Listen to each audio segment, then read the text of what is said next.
Anne says, is he valuing me if I'm not his girlfriend? Well, how long have you been together with him, right? Because it takes time. It takes time for somebody to figure out whether, what they want to have with you.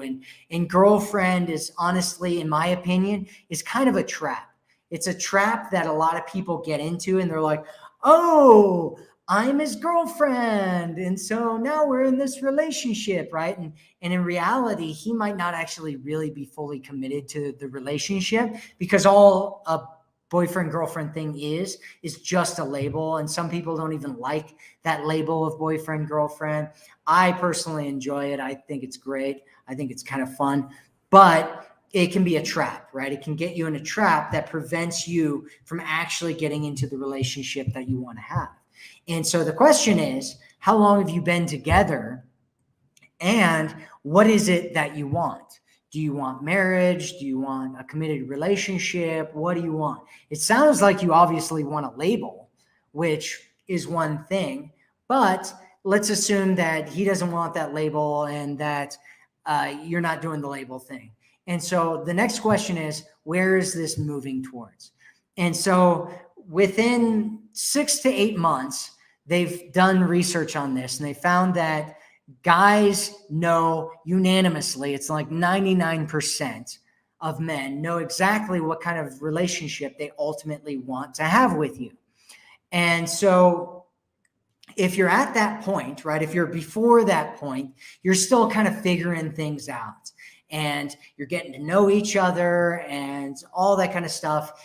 Around 3 months, people start letting go of all their nonsense, right? And all the fake stuff, all the masks that they have up, where they're like, hey, I'm going to be fake and try to make you like me so much, right? And they start like showing their true selves a little bit more and more and more. And then by the 6 to 8 month mark, people kind of really know what it is that they want with each other. And by the, if you're reaching anywhere up to a year, you should have plans of what it is that you're going into at this point. And if you don't, that should be huge cause for concern for you about where this is going. And you should be talking to him realistically about that. If you're in a committed relationship, you should have just real conversations about things. If you're not in a committed relationship and it's before kind of the 3 to 6 month mark, then you should be asking him what he's looking for,